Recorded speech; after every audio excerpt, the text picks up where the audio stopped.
والوں کو السلام علیکم۔ آج ہم بات کریں گے سومرو خاندان کے بارے میں اور یہ بھی بتائیں گے کہ سومرو سلطنت کا پہلا حکمران کون تھا۔ شروع کرنے سے پہلے اگر ابھی تک آپ نے ہمارا چینل سبسکرائب نہیں کیا ہے تو پلیز سبسکرائب کریں تاکہ جو تاریخی ویڈیو جو کہانی ہم اپلوڈ کریں ان کی نوٹیفیکیشن آپ کو ملتی رہے۔ سومرا خاندان، جسے سومرا خاندان یا سومرو خاندان بھی کہا جاتا ہے، سندھ کے سومرا قبیلے نے قائم کیا تھا۔ وہ پہلے امیر تھے اور اپنے پر رونق دارالحکومت منصورہ سے سندھ پر حکومت کرتے تھے۔ منصورہ اپنے وقت کا سب سے بڑا اور امیر ترین آباد شہر تھا۔ یہ آباری حکومت کے دوران بھی سندھ کا دارالحکومت تھا۔ سومروں نے 1024 سے 1351 تک سندھ پر حکومت کی۔ ان کا پہلا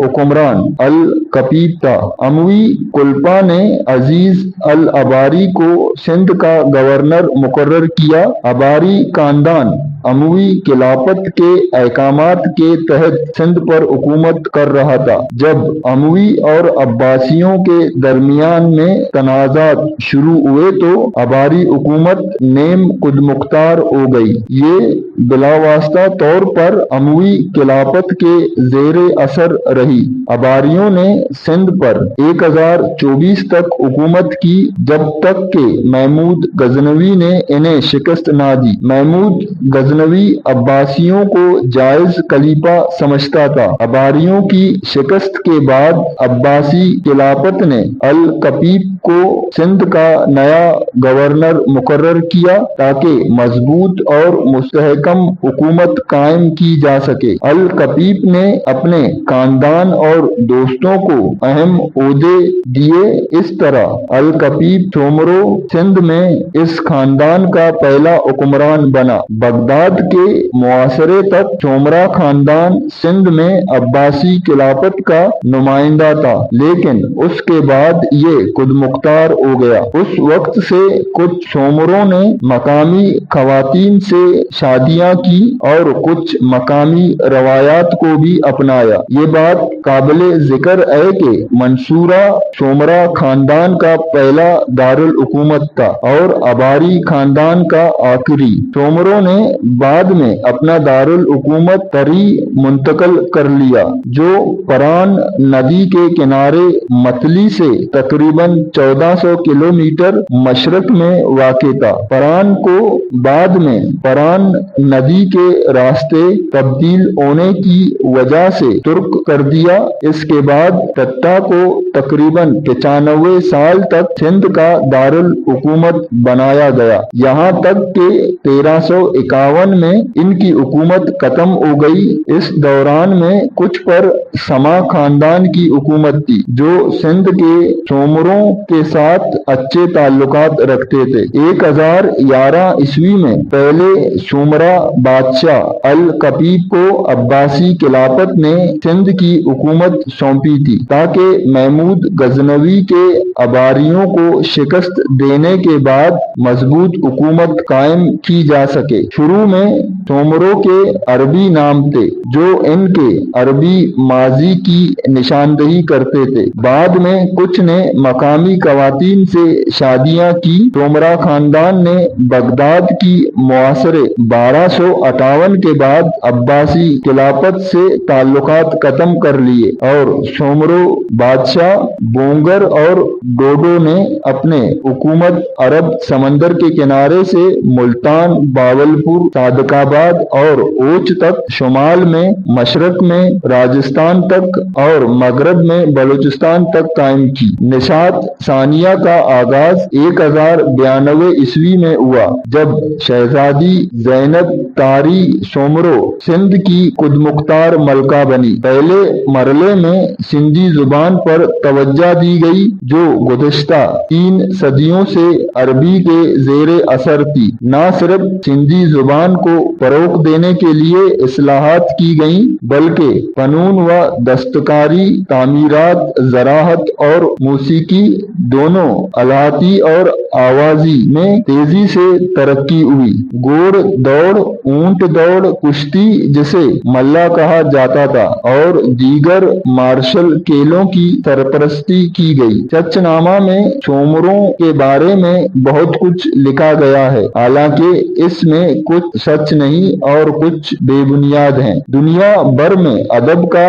आगाज शायरी से हुआ। इसी तरह सिंध में भी गोयू और बाटू ने सिंधी लोक शायरी में बड़ी तरक्की की। इन्होंने अपनी शायरी मकामी करापात, लोक कहानियां, तारीखी वाकयात और रोमानवी दास्तानों के गिर्द बनाई। इब्तदाई दौर के तमाम गोयू और बाटू में सोमंग चारण का नाम नुमाया है। इस दौर में सिंधी शायरी की तश्कील जैसे दुआ गाहा, गेच, सुमरा, खवातीन की गीत, ड्रामाई बयान के हिस्से के तौर पर परवान चढ़ी। बाद में 1313 ईस्वी में दो चनेसर और सुल्तान अलाउद्दीन दिल्ली की फौजों के दरमियान तार बंगर शहर के करीब लड़ी गई, जिनके बाद सिंधी शायरी में रज़मिया ज़नब ने जन्म लिया। बागो बान, जो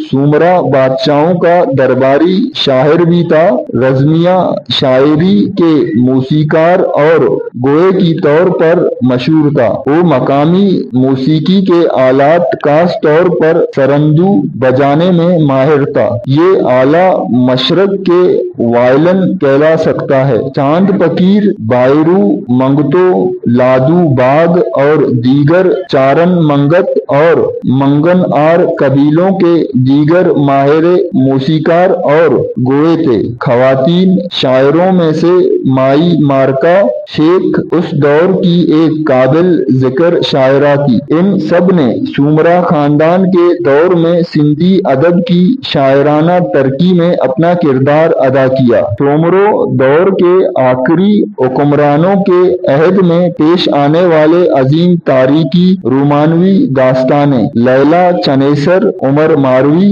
और मोमल राव शामिल हैं। इससे पहले सस्सी पुन्नू, सोनी मयार और सूरत राय दयाज की मोहब्बत की कहानियों को सुमरा बादशाहों की सरपरस्ती में मुनक्कद होने वाले मौसीकी के शामों में गोयो और बाटू ने दिलकश नज़मों में बयान किया। सदियों बाद ये तारीखी रोमानवी दास्तानें सिंध के मशहूर सूफी शायर शाह अब्दुल लतीफ बिटाई की सूफियाना शायरी का मौजू बनी, जिन्होंने इन कहानियों को अमर कर दिया। इन्होंने इन दास्तानों को मुख्तलिफ सुरों, क्लासिकी उसूलों पर मुबनी मौसीकी में डाला। तब से लेकर आज तक सिंध के अजीम मौसीकार और गायक इनके दिलों को छू लेने वाली धुनों को गाते चले आ रहे हैं। सोमरो हुक्मरान अपने रिश्तेदारों और वजीरों की मजलिस की मदद से हुकूमत करते थे। इन्होंने